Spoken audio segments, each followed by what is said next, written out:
आज भगवान जगन्नाथ का स्नान यात्रा है और दो अन्य उत्सव भी हैं। श्रीधर पंडित का जो कोला बेचा श्रीधर हैं, चैतन्य महाप्रभु के पार्षद, उनका तिरोभाव तिथि है और मुरारी गुप्त का भी तिरोभाव तिथि है। तो हम इन तीनों उत्सवों के बारे में थोड़ा थोड़ा चर्चा करने का प्रयास करेंगे। तो सर्वप्रथम जो भगवान जगन्नाथ का स्नान यात्रा है उसकी चर्चा करेंगे। तो चैतन्य चरितामृत में वर्णन आता है, कृष्णदास कविराज भगवान जगन्नाथ जी के बारे में बहुत विस्तृत रूप से कई स्थानों में लिखते हैं। तो कृष्णदास कविराज लिखते हैं मध्य लीला में, दारु जल रूपे कृष्ण प्रकट संप्रति दर्शन स्नान करे जीवे रमुकति। तो कृष्णदास कविराज कहते हैं कि भगवान प्रकट होते हैं जगन्नाथपुरी में दारो ब्रह्म के रूप में। दारो ब्रह्म के रूप में प्रकट होकर क्या करते हैं? दर्शने करे जीवेर मुक्ति, कि यदि कोई व्यक्ति केवल भगवान जगन्नाथ का दर्शन कर लेता है तो वो निश्चित रूप से मुक्त हो जाता है। और केवल कृष्णदास कविराज ने ही नहीं लिखा, बल्कि जितने भी वैदिक शास्त्रों में, ब्रह्म पुराण आदि में जहाँ जहाँ भगवान जगन्नाथ का वर्णन आया है वहाँ वहाँ इसी बात को दोहराया गया है। कहा गया है कि यदि कोई व्यक्ति, किसी व्यक्ति को अवसर मिलता है जगन्नाथपुरी जाने का और भगवान जगन्नाथ का दर्शन करने का सौभाग्य प्राप्त होता है तो उसकी निश्चित रूप से मुक्ति होती है।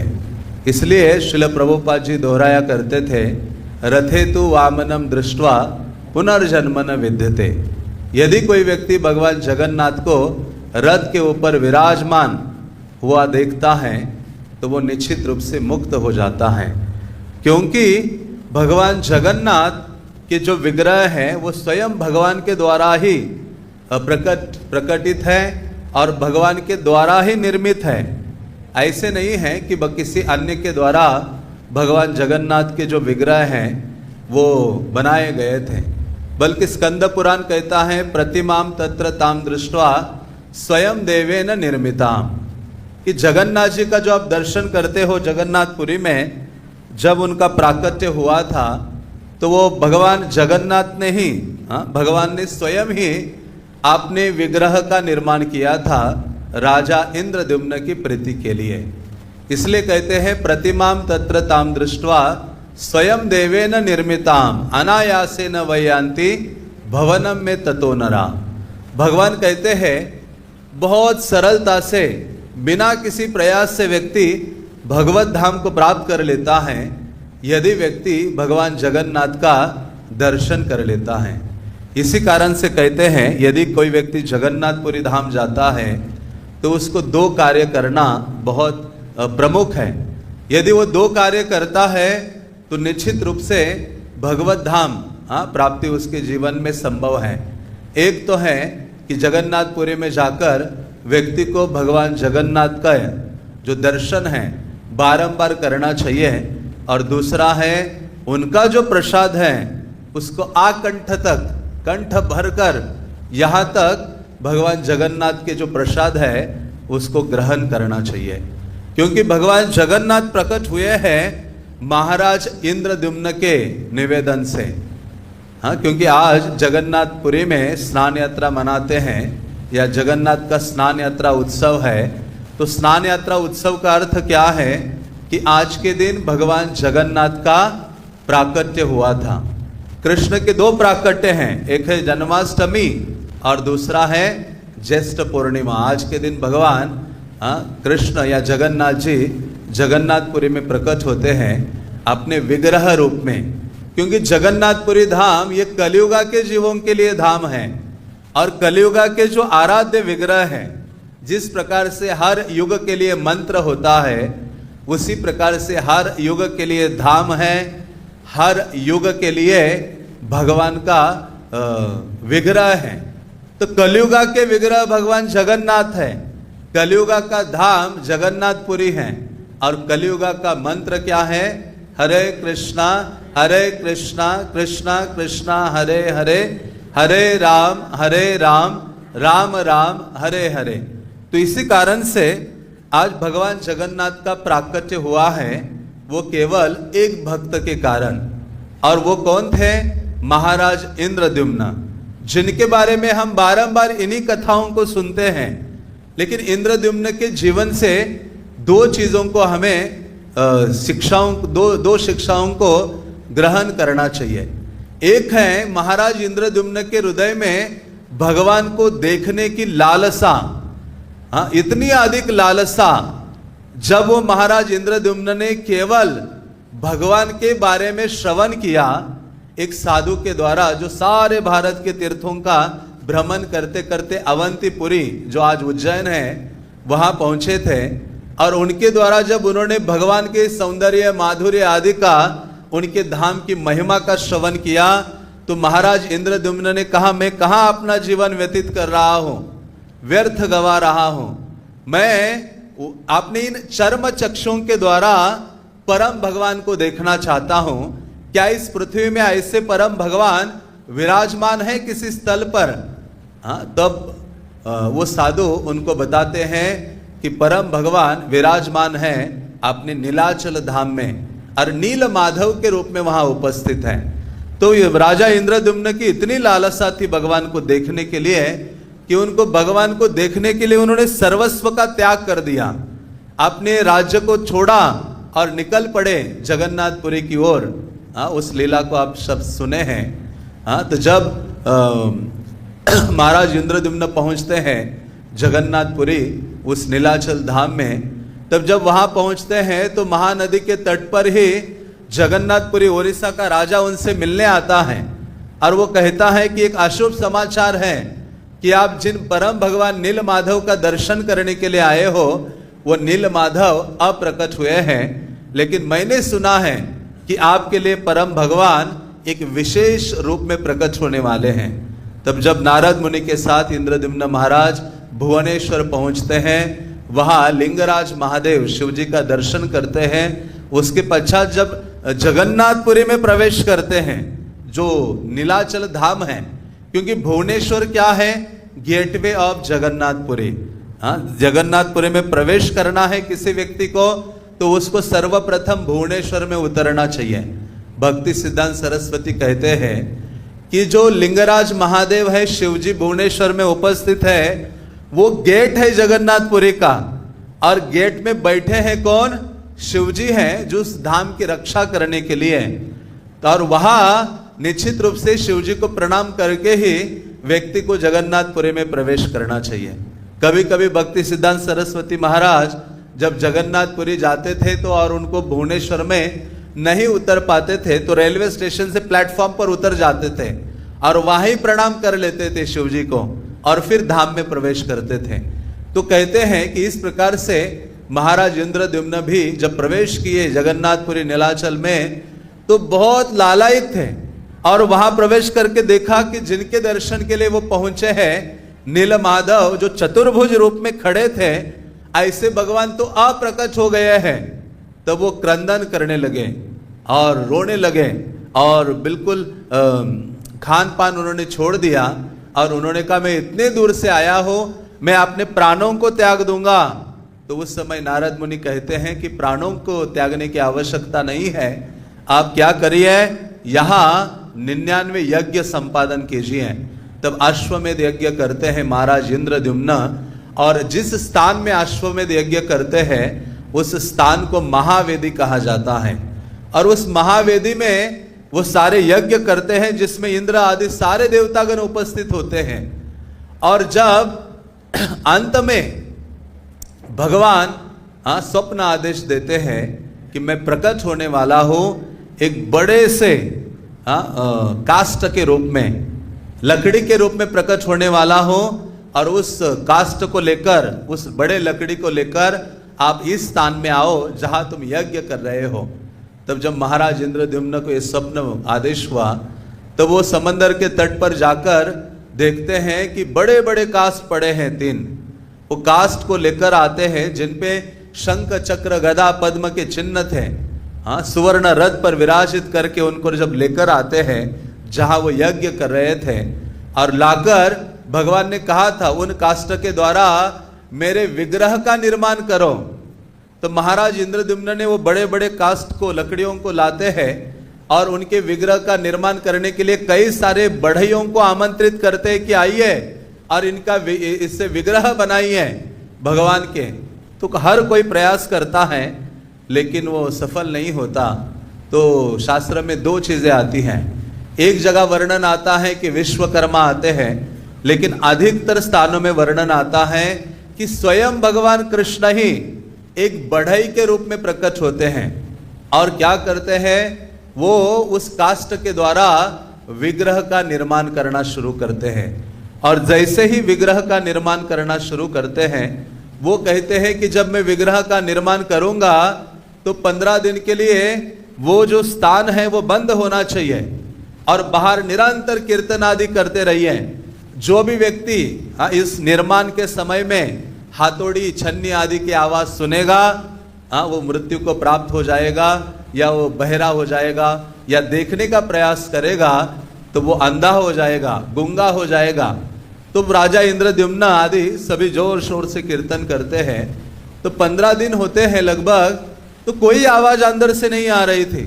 महाराज इंद्रद्युम्न की जो पत्नी है गुंडिचा देवी, वो कहती अरे वो बूढ़ा व्यक्ति था, मर गया होगा अंदर, 15 दिन से ना खाया ना पिया, जाइए दरवाजे जो कब किवाड़ है वो खोल दीजिए। तो कैसे, तो इंद्रद्युम्न महाराज आज के दिन क्या करते हैं, उस दरवाजे को खोलते हैं। जैसे ही खोलते हैं वो देखते हैं कि ये बड़े विचित्र विग्रह उनको दर्शन प्राप्त होता है। जो जगन्नाथ, बलदेव, सुभद्रा और सुदर्शन, इनको चतुर्धा मूर्ति कहा जाता है।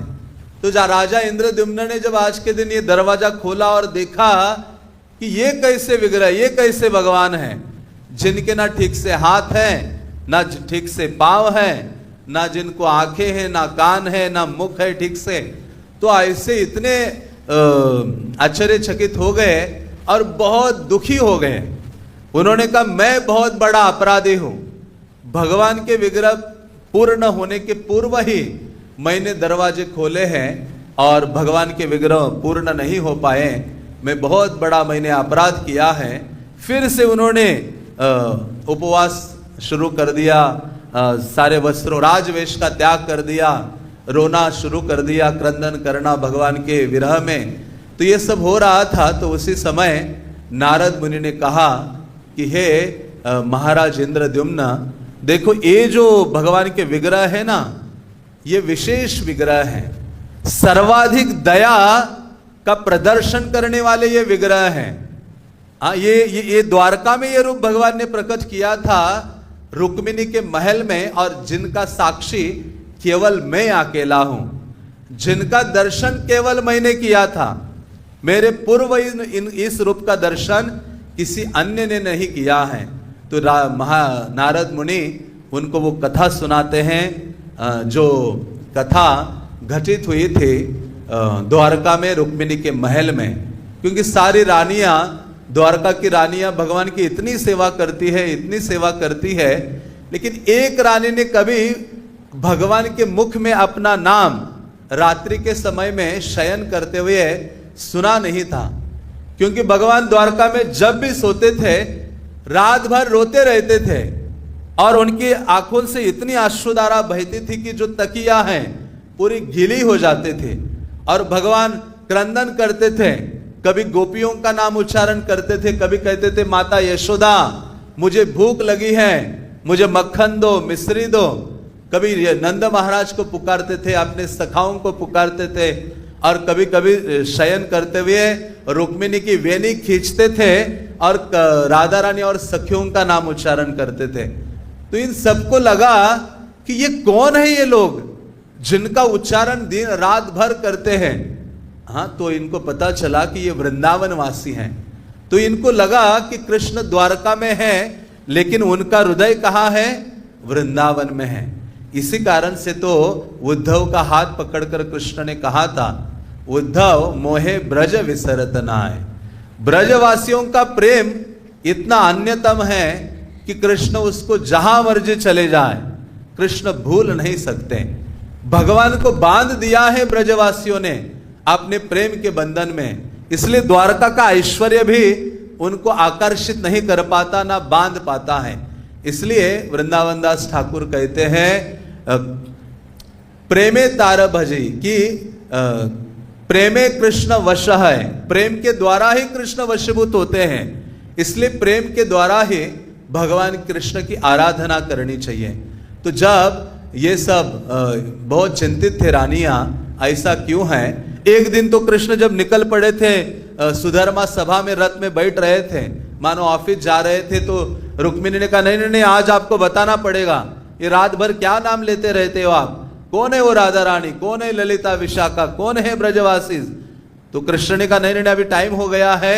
देखो उसी समय रोहिणी माता आ रही थी, कहा रोहिणी माता से पूछो, वो थी हमारे साथ। तो उस समय सारी रानियां रोहिणी माता से वो सारी कथा सुनती हैं, और रानियों को रोहिणी माता कहती कि देखो मैं वृंदावन की कथा का वर्णन करूंगी, ऐसी कथा जो कृष्ण को आकर्षित करती है, वृंदावन की कथा।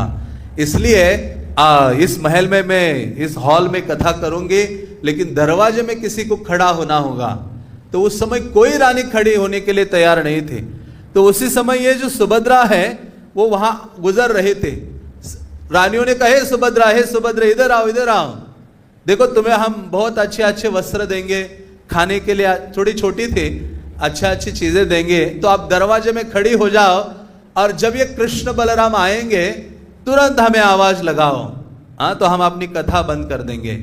तो उस समय माँ जो सुभद्रा देवी है उस हॉल के दरवाजे में खड़ी हुई, जहां रानियां रोहिणी देवी के साथ उस कथा का श्रवण कर रहे थे, और कृष्ण बलराम सुधर्मा सभा में थे।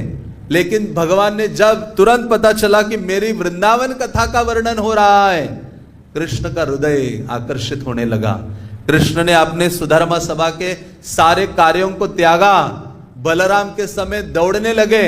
यत्र गायन्ति मद भक्ता तत्र तिष्ठामि नारद, हे नारद जहां प्रेम के द्वारा मेरे भक्तगण मेरे कथा का गान करते हैं और श्रद्धा के साथ कोई श्रवण करते हैं, उस स्थान में मैं उपस्थित होता हूं। तो कृष्ण बलराम दौड़ पड़ते हैं और उस दरवाजे पर पहुंचते ही जहां सुभद्रा देवी खड़ी थे, और सुभद्रा देवी बीच में खड़ी थी। और कैसे खड़ी थी, एक हाथ ऐसे किया हुआ था, दूसरा हाथ ऐसे किया था, एक पाव ऐसे और दूसरा पाव ऐसे, मानो कोई घुसे ना अंदर गलती से। तो कृष्ण बलराम आकर ऐसे, एक और कृष्ण खड़े हो गए, एक और बलराम खड़े हो गए, और सुभद्रा देवी भी कृष्ण कथा इतनी आनंददायी है, लुभावनी है, अमृतमयी है, मधु के समान मीठी है कि सुभद्रा देवी भी निमग्न हो गई ब्रज कथा, वृंदावन की लीलाओं को श्रवण करने में, और वो भूल ही गई कि मेरे पास पास कोई आकर खड़े हो गए हैं। और ये तीनों ही कृष्ण कथा सुनने में निमग्न हो गए, इतने निमग्न हो गए, इतने निमग्न हो गए कि महाभाव दशा के कारण उनके जो हाथ है वो अंदर चले गए, उनके जो पांव है वो अंदर चले गए, और प्रेम की इतना बड़ा भाव प्रकट हुआ कि इनके जो आंखें हैं बहुत विशाल नेत्र हो गए। और ऐसा जब स्वरूप प्रकट हो गया, उसी समय नारद मुनि वहां प्रकट हो गए। नारद मुनि सही समय में सही स्थान में प्रकट होते हैं। हाँ, नारद मुनि का काम ही है कृष्ण लीला में थोड़ा मसाला ऐड करना, हाँ, उनका कार्य ही है। नारद मुनि जैसे ही पहुंचे, नारद जोर से चिल्लाए, मैंने देखा, मैंने देखा, मैंने देखा। जैसे ही बोला उसी क्षण कृष्ण जो है तुरंत थोड़ा सा हिल जाते हैं, फिर से अपना स्वरूप नॉर्मल हो जाते हैं। बलराम नॉर्मल होते हैं, सुभद्रा नॉर्मल होती है। तो कृष्ण कहते हैं कि अरे हे नारद क्या देखा तुमने? कहते देखिए अभी इसी दरवाजे में द्वारका में देखा है आपका अद्भुत, हाँ ये जो स्वरूप है। तो भगवान बहुत आनंदित होते हैं नारद से, और नारद को कहते हैं कि नारद बताओ मैं तुम्हारे लिए क्या करूं। नारद मुनि कहते हैं कि देखिए प्रभु, आपका ये जो स्वरूप है, अपने भ्राता बलराम और अपनी जो बहन है सुभद्रा, इनके साथ आपका ये जो दयालु रूप है, इसको आप प्रकट करिए पृथ्वी तल पर जगत के उद्धार के लिए। तब भगवान कहते हैं कि मैं अपने नीलाचल धाम में प्रकट होऊंगा सुभद्रा और बलराम के समेत, और सारे जगत के जीवों को केवल अपने दर्शन के माध्यम से मुक्त कराऊंगा। तव दर्शनात् मुक्ति, इसलिए पुराण कहते हैं तव दर्शनात् मुक्ति। इसलिए जगन्नाथ जी का दर्शन बारंबार करना चाहिए। कृष्णदास कविराज कहते हैं कृष्णावलोकन बिना नेत्रे फल नाही आन। अरे इन आंखों का केवल एक ही फल है, बारंबार कृष्ण दर्शन करना। जब भी अवसर मिले दौड़ जाना चाहिए कृष्ण के विग्रह के समीप और उनको बारंबार निहारना चाहिए, देखना चाहिए। इसलिए तो जगन्नाथपुरी में वर्णन आता है कि चैतन्य महाप्रभु, एक भी दिन ऐसा नहीं था कि चैतन्य महाप्रभु जगन्नाथपुरी में दौड़कर ना गए हो जगन्नाथ का दर्शन करने के लिए। हाँ, जगन्नाथपुरी में महाप्रभु प्रतिदिन अपने भक्तों के समेत गोविंद, काशीश्वर पंडित आदि के साथ जाते थे जगन्नाथ का दर्शन करने के लिए, और जगन्नाथ का दर्शन निरंतर करते थे और इतना दर्शन करने में निमग्न हो जाते थे। हाँ, सुध बुध खो बैठते थे चैतन्य महाप्रभु, और दर्शन करते हुए महाप्रभु की आंखों से आंसुओं की धारा निरंतर बहती थी, और इतने प्रेम में विवल होते थे महाप्रभु जगन्नाथ को देखकर कि उनके शरीर इतना तप्त हो जाता था। एक दिन चैतन्य महाप्रभु जगन्नाथ का दर्शन कर रहे थे तो नीचे जो फर्श था, पत्थर था, वो पूर्ण रूपे न पिघल जाता है महाप्रभु के चरणों के कारण, और चरणों का जो चिन्ह है उस पत्थर पर प्रकट हो जाता है।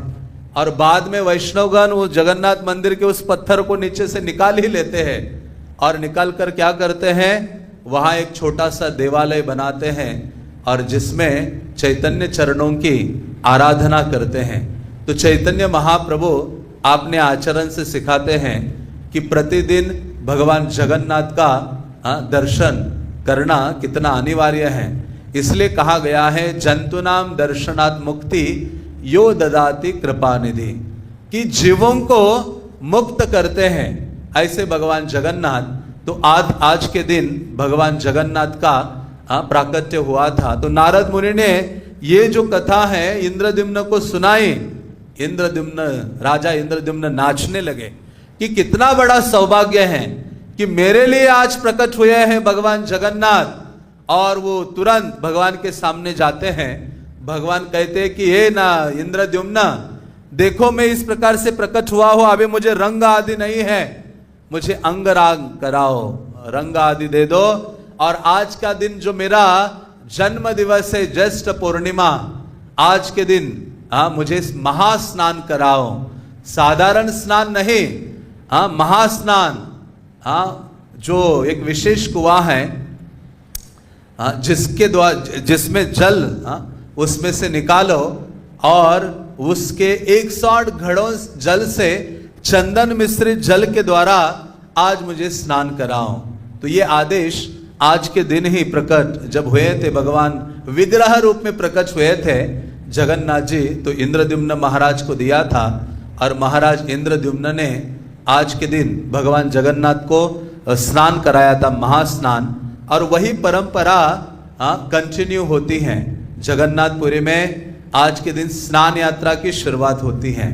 केवल स्नान यात्रा ही नहीं, बल्कि जगन्नाथ जी के जितने भी आने वाले उत्सव हैं, उन सारे उत्सवों की शुरुआत आज के दिन होती है।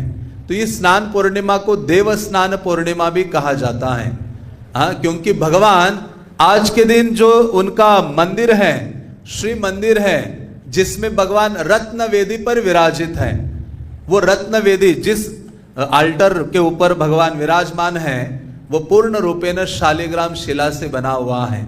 इसलिए उसके ऊपर जो जगन्नाथ का प्रमुख पुजारी है उसी को ही ऊपर जाकर पूजा करना अलाउड है, या गजपति महाराज या नेपाल के जो राजा हैं। शास्त्रों के अनुसार इन तीनों को ही उस के रत्न वेदी के ऊपर बैठकर जगन्नाथ की आराधना करना उसकी अनुमति है।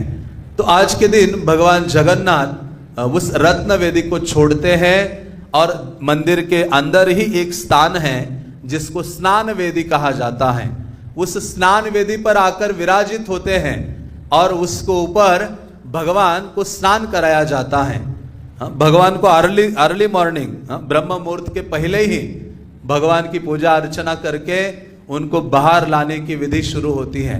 और भगवान आज सुबह अर्ली मॉर्निंग ही बाहर आ जाते हैं और स्नान वेदी पर विराजित होते हैं। जो भी आप लोग जगन्नाथपुरी गए हो तो आपने देखा होगा कि जगन्नाथ जी जिस स्थान पर बैठते हैं आज स्नान करने के लिए, तो आप रोड से जा रहे हो आ रहे हो तो दूर रोड से ही आप भगवान को सरलता से देख सकते हो। ये जगन्नाथ की कृपा है कि अपना प्रमुख अल्टर छोड़ते हैं और वहां आकर विराजमान होते हैं। तो वहां सुबह सारे जो उनके सेवक गण हैं भगवान को 108 घड़े जल से स्नान कराते हैं और स्नान कराने के पश्चात भगवान को विशेष वेश पहनाया जाता है, जिस वेश को कहा जाता है गजवेश।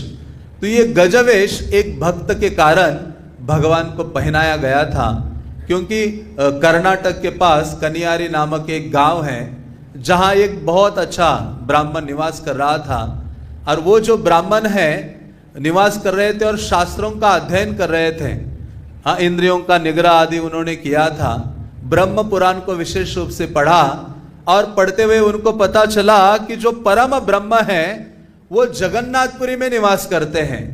और जीवन में यदि कोई व्यक्ति एक बार परम ब्रह्म का दर्शन करेगा तो वो व्यक्ति संसार सागर से मुक्त हो जाएगा।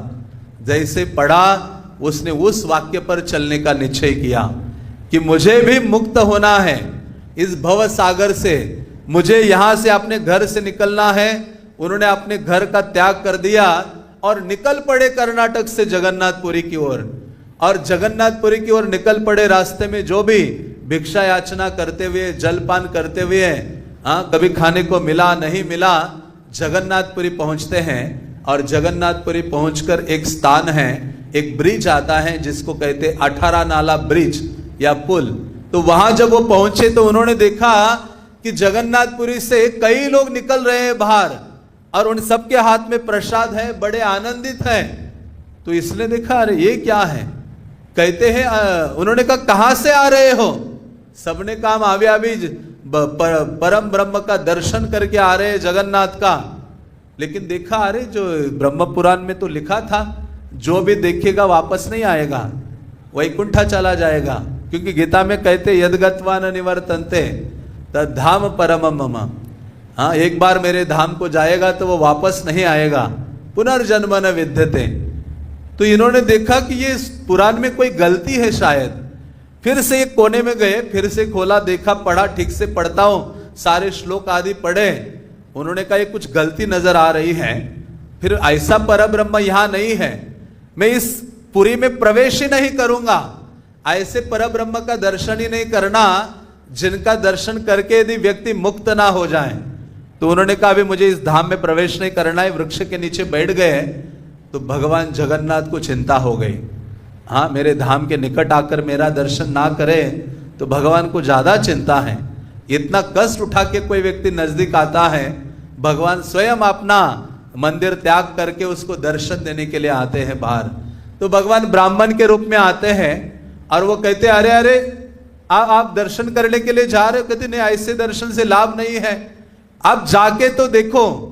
कहते हैं कुछ लोग आए थे वापस जाने की इच्छा लेकर, इसलिए वो मुक्त नहीं हुए। भगवान ने कहा हाँ, कुछ लोग आए थे कि हमें प्रसन्न होकर वापस अपने घर जाना है, इसलिए वो उनको वापस जाने की अनुमति मिली है। लेकिन जो भगवत धाम जाना चाहता है भगवान उसी क्षण अपना दर्शन देकर भेज देते हैं। तो उस ब्राह्मण जो भगवान ब्राह्मण वेश में आए थे उन्होंने समझाया, तो वो जो ब्राह्मण है वो प्रवेश करता है और वो ब्राह्मण अंदर जब जाता है तो देखता है भगवान जगन्नाथ का स्नान यात्रा है और भगवान जगन्नाथ बाहर स्नान मंडप पर विराजमान है।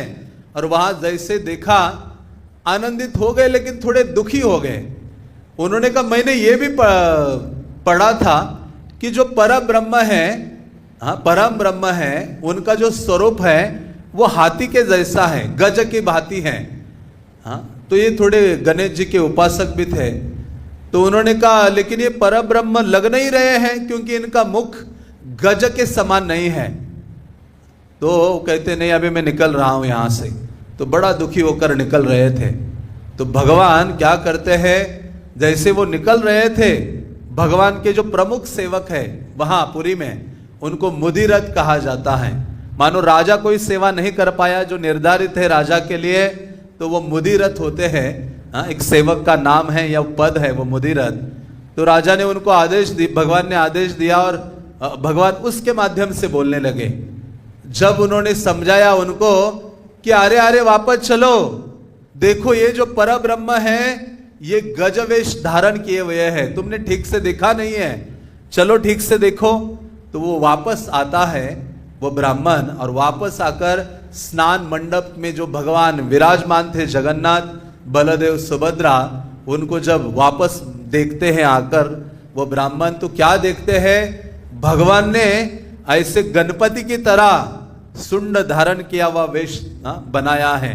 सुभद्रा देवी और जो बलराम जी हैं और जगन्नाथ जी हैं, विशेष रूप से जगन्नाथ जी ने उस प्रकार का रूप प्रकट किया। तो वो ब्राह्मण ये देखकर आनंदित हो जाता है कि गजानन वेश भगवान ने धारण किया है, कि अभी मुझे लग रहा है ये परम ब्रह्म है। तो वो आनंदित होते हैं और जैसे ही उनका दर्शन करते हैं आह्लादित होकर अपना शरीर उसी स्थान पर छोड़ देते हैं और उनकी जो आत्मा है, वर्णन आता है, भगवान के दिव्य देह में विलीन हो जाती हैं। तो इस प्रकार से कहा जाता है कि उस ब्राह्मण के लिए भगवान ने आज के दिन गजवेश धारण किया था। तो इसी कारण से स्नान यात्रा जब संपन्न होती है तो उसके पश्चात भगवान जगन्नाथ जी गजवेश आज के दिन धारण करते हैं। और सभी भक्तों को पहले तो अलाउड था, हम 10-20 साल पहले, अभी शायद 10 साल से बंद किया है, लेकिन हम 20-25 साल पहले जब जाते थे तो हर समय जब आप जगन्नाथ स्नान कर चुके हैं और उन्होंने ये गजवेश धारण किया है, तो शाम के समय में सारे यात्रियों, दर्शनार्थियों को छोड़ते थे और फ्री छोड़ते थे। जाकर लाइन में जाकर जगन्नाथ जी को जाकर पूरा आलिंगन करो, बलदेव को आलिंगन करो, सुभद्रा देवी को आलिंगन करो। और उनके जो ये गजवेश के वस्त्र हैं, भक्त लोग उसको तोड़ तोड़ के लेके निकल जाते थे। तो ऐसा अद्भुत कृपामय है भगवान जगन्नाथ कि वहां जाकर उनको आप आलिंगन कर सकते हो।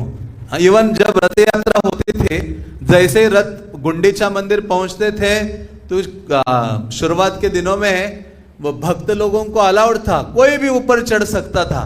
जैसे रथ पहुंचेगा सब लोग ऊपर चढ़ेंगे और जगन्नाथ जी को जाकर आलिंगन करेंगे। उनको आलिंगन करके उनके हाथ चरण सब छुएंगे।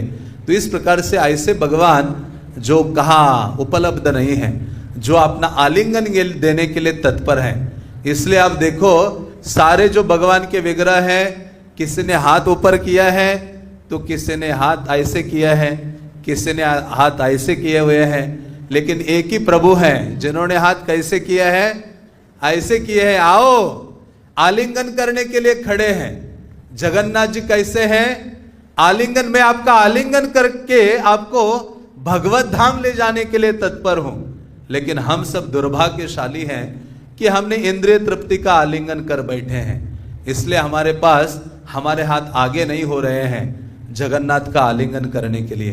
तो इसलिए आज ये अवसर है, भगवान जगन्नाथ स्नान यात्रा के बहाने अपनी कृपा प्रदान करते हैं दर्शन के माध्यम से, प्रसाद के माध्यम से।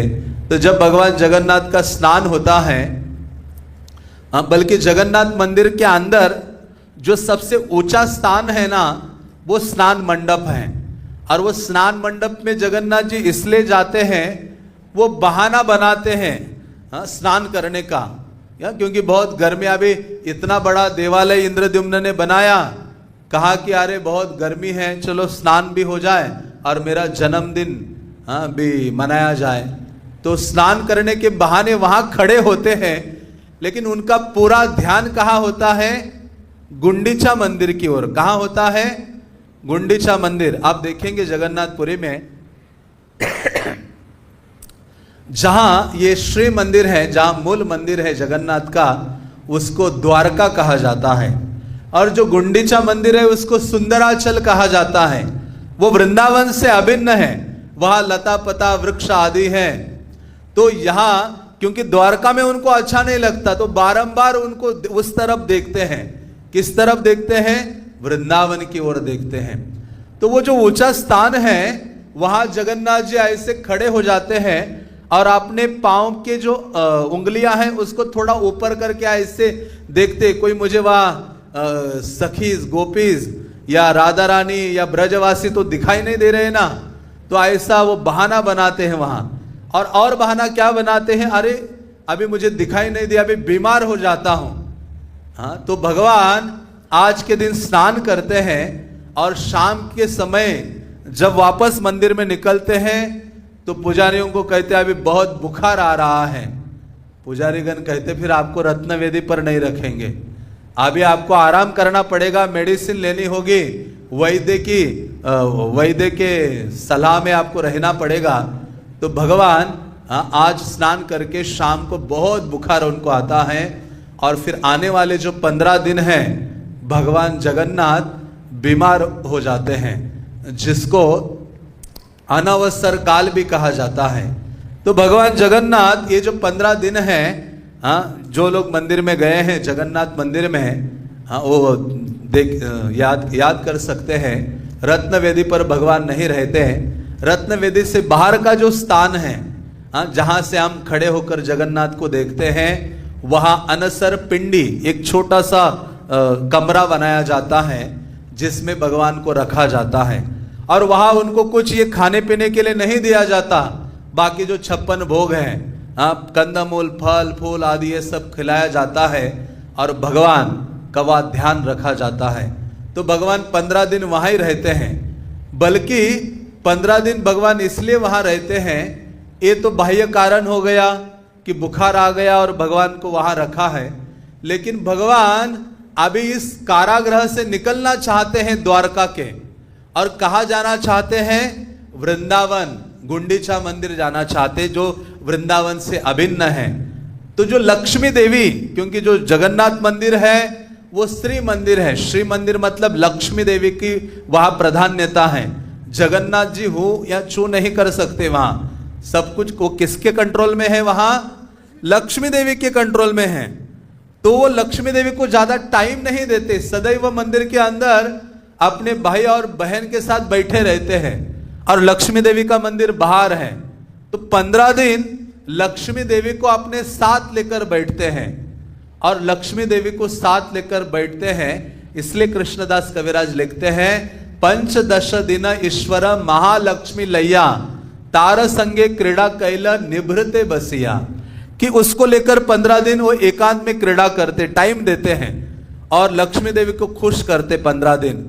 और जैसे ही रथ यात्रा आषाढ़ द्वितीया का दिन आता है, उसके एक दिन पहले लक्ष्मी देवी को कहते, देखो अभी ना बहुत दिन हो गए बीमार अवस्था में पड़ा था, अभी मुझे थोड़ा सा बाहर जाने दो, खुली हवा में जाने दो। लक्ष्मी देवी कहते, अच्छा 15 दिन मुझे टाइम दिया है ना, चलो तो मैं थोड़ी छुट्टी देती हूँ। मतलब भगवान को टाइम दे देते कि ठीक है आप जाइए, लेकिन अकेले नहीं जाना है, कि उनको पता है जाएंगे कहाँ, इधर उधर चले जाएंगे, आप अपने भाई और बहन को ले जाइए। तो वो निकल पड़ते हैं सुभद्रा देवी और बलराम को लेकर, और उसी को ही रथ यात्रा कहा गया है। तो भगवान बाहर आते हैं, केवल बाहर आते हैं जगत का कल्याण करने के लिए, अन्य कोई उनका उद्देश्य नहीं है। अंतरंग उद्देश्य है ब्रजवासियों से मिलने के लिए निकल पड़े हैं, वो बहाना है। तो लेकिन मूलतः क्या है हमारे लिए, कि हमारे लिए भगवान इतने दयालु हैं। कौन ऐसे प्रभु हमें मिलेंगे जो सब कुछ अपना रत्न वेदी को छोड़कर, लक्ष्मी को छोड़कर हमें मिलने के लिए आए हैं। इसलिए जब रथ यात्रा में जाते हैं तो हम ये याद रखना चाहिए, कि भगवान मेरे लिए आए हैं, ऐसे नहीं कि सबके लिए आए हैं। हमेशा ये सोचना चाहिए कि भगवान जगन्नाथ इतना कष्ट उठाकर मेरे जैसे जीव का कल्याण करने के लिए, मेरे उद्धार के लिए भगवान आए हैं। मुझे उनके सन्निकट होना है, उनके सामने उपस्थित होना है। इसी कारण से इस ऐसा भाव यदि भक्त रखता है तो वो निश्चित रूप से शुद्ध हो जाता है और भगवान की जो कृपा है वो प्राप्त कर पाता है। तो इसी कारण से ये जो स्नान यात्रा है ये शुरुआत है कृपा प्रदान करने की। तो आज के दिन भगवान जगन्नाथ का प्राकट्य दिवस है और भगवान प्रकट हुए थे हमारे कल्याण के लिए महाराज इंद्रद्युम्न के माध्यम से। और इंद्रद्युम्न ने भी, भक्त का ये स्वभाव है, वो भगवान से जब भी मांगता है वो अपने लिए नहीं मांगता, हाँ, वो सदैव दूसरों के कल्याण के लिए। भगवान प्रकट हो गए, उनके लिए इतना देवालय बनाया, ब्रह्मा जी के द्वारा स्थापना की। जगन्नाथ जी इतने आनंदित हो गए उनकी सेवा के द्वारा। भगवान ने कहा इंद्रद्युम्न मांगो मांगो, कुछ मांगो मुझसे। तो उन्होंने कहा प्रभु मैं कुछ नहीं मांगूंगा आपसे। लेकिन जगन्नाथ ने कहा नहीं मांगो। हाँ, तो मांगने के लिए उन्होंने 3 चीजें फिर मांगे। एक मांगा कि हे प्रभु आपका ये जो देवालय है ना, उसके जो दरवाजे हैं वो कभी बंद नहीं होने चाहिए, सदैव खुले रहने चाहिए, जो भी व्यक्ति आए सदैव आपका दर्शन करें। तो भगवान ने कहा राजा इंद्रद्युम्न तथास्तु। इसलिए जगन्नाथ जी का कोई टाइम टेबल नहीं है, कोई घड़ी नहीं है उनके वहां कि इस समय सोना है, उठना है, भोग इस समय लगेगा, नहीं। वो आते रहो, रात के मध्य रात्रि चले जाओ तो भी जगन्नाथ दर्शन दे रहे हैं, सुबह अर्ली मॉर्निंग जाओ तो भी भगवान जगन्नाथ दर्शन दे रहे हैं। बहुत कम समय भगवान अपने लिए लगाते हैं। लेकिन कई ऐसे मंदिर होते हैं वो साल में एक बार खुलते हैं, या कभी उनका बहुत टाइम होता है 4 घंटे के लिए खुलेंगे। लेकिन जगन्नाथ जी है सदैव दर्शन देने के लिए, आलिंगन करने के लिए खुले हैं। और दूसरा, महाराज इंद्रद्युम्न ने कहा कि आपके जो हाथ की उंगलियां है वो सदैव गिली रहनी चाहिए। मतलब आप बस दिन भर खाते रहिए, खाते रहिए। आप खाएंगे तो आने वाले भक्तगण क्या करेंगे, आपका प्रसाद पाएंगे। क्योंकि कलियुगा के जीवों को कुछ समझ में आए या ना आए, प्रभुपाद ने कहा क्या समझ में आता है, महाप्रसाद समझ में आता है। अमेरिका में प्रभुपाद गए, प्रभुपाद ने कहा सिद्धांत कौन समझेगा, इसलिए प्रसादम पर जोर दिया, कीर्तन पर जोर दिया। ये 2 चीजें समझ में आती है। हाँ, तो इसलिए कहा कि आप पाइए तो जगत प्रसाद पाएगा। जगन्नाथ भात जग पसारे हाथ, देवतागण सभी लोग प्रसाद ग्रहण करते हैं। और तीसरी चीज उन्होंने मांगी कि मुझे कोई संतान नहीं चाहिए। हाँ, तो भगवान ने कहा अरे हम ही आपकी संतान हैं, इसलिए प्रति वर्ष अपना देवालय छोड़कर हे गुंडीचा देवी आपके घर हम पहुंचेंगे और 7 दिन के लिए वहां निवास करेंगे। तो रथ यात्रा में जगन्नाथ जी अपना देवालय छोड़ते हैं, 7 दिन वहां रहते हैं, जाने का 1 दिन 8, आने का 1 दिन 9 दिन। तो इस प्रकार से ये 9 दिन यात्रा भी उसको कहते हैं। तो इस प्रकार से महाराज इंद्रद्युम्न ने अपने लिए कुछ नहीं मांगा तो जगत के कल्याण के लिए। हाँ, जगन्नाथ जी प्रकट हुए हैं जगत के कल्याण के लिए। और इसलिए आप देखो कि इस्कॉन में जो सबसे पहले विग्रह की स्थापना हुई है वो कौन से विग्रह हैं, जगन्नाथ जी हैं। क्योंकि प्रभुपाद के इस आंदोलन में जगन्नाथ जी सबसे पहले आ गए और कि इस युग के जीवों का उद्धार करने के लिए जगन्नाथ जी आवश्यक है। इसलिए जगन्नाथ जी की स्थापना प्रभुपाद ने सर्वप्रथम की सैन फ्रांसिस्को में, और आरती सिंपल उनकी स्थापना की। उनको बस आरती किया, सबको एक फूल दिया, अर्पण किया, स्थापना हो गई। प्रभुपाद ने कहा जब भी आओगे जगन्नाथ जी के पास खाली हाथ नहीं आना।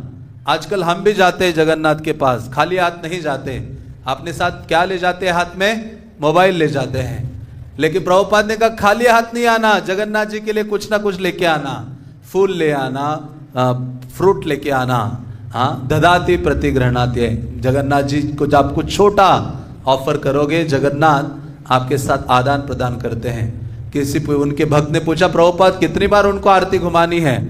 प्रभुपाद ने कहा जब तक तुम थक नहीं जाते हो ना तब तक घुमाते रहो। हाँ, किसी ने कहा जगन्नाथ जी को क्या अच्छा लगता है। प्रभुपाद ने कहा उनको ना बाहर जाना बहुत अच्छा लगता है। तो प्रभुपाद जी कहा बाहर गए थे, वापस आके मंदिर में देखते जगन्नाथ जी गायब है। वो देखा सी बीच में लेके भक्त लोग पहुंचे, उनको लिटाया है और वो भी लेटे हुए हैं। तो प्रभुपाद ने कहा ऐसे कभी भी नहीं निकालना है बाहर, वो साल में एक बार बाहर निकलते हैं, आषाढ़ द्वितीया रथ यात्रा में।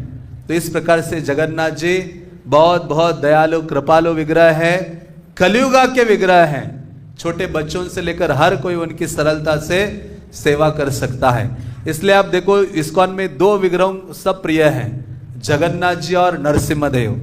हाँ, बच्चा जन्म लेता है तो इस्कॉन में नरसिम्हा आरती गाना शुरू कर देता है, और जगन्नाथ जी सबके प्रिय है।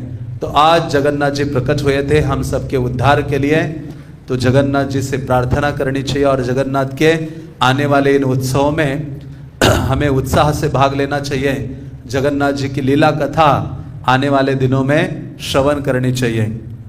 तो आज कोलावेचर श्रीधर का भी तिरोभाव है, वो महान भक्त थे। महाप्रभु ने कहा कुछ मांगो, तो उन्होंने कहा कुछ नहीं मुझे चाहिए। हाँ, फिर भी महाप्रभु ने कहा तो उन्होंने एक चीज मांगी। क्या मांगा उन्होंने? कोलावेचर श्रीधर ने कहा, हे प्रभु मुझे कुछ आप बनाना चाहते हो ना, मुझे आपका नाम गाने वाला व्यक्ति बना दीजिए। ऐसा कृपा कीजिए कि मैं सदैव अपने मुख से आपके परम पवित्र नाम का उच्चारण कर सकूं। हरे कृष्णा कृष्णा कृष्णा हरे हरे, हरे राम राम राम हरे हरे। और मुरारी गुप्त का भी वैसा ही वर्णन है। मुरारी गुप्त मतलब मुरारी जो भगवान है, इस मुरारी गुप्त के हृदय में सदैव बैठते थे, इसलिए उनका नाम मुरारी गुप्त था। और भगवान के हृदय में भी मुरारी गुप्त बैठते थे, क्योंकि मुरारी गुप्त हनुमान थे, और कभी भी मुरारी गुप्त ने भगवान की सेवा छोड़ी नहीं। उनका चरित्र भी बहुत दिव्य है, आप पढ़ सकते हैं। हरे कृष्णा कृष्णा कृष्णा हरे हरे, हरे राम राम राम हरे हरे। जगन्नाथ स्नान यात्रा महामहोत्सव के, कोलावेचा श्रीधर तिरुभाव दिवस के, मुरारी गुप्त तिरुभाव तिथि महामहोत्सव के परित पावन श्रील प्रभुपाद की निताय गौर प्रेमानंदे।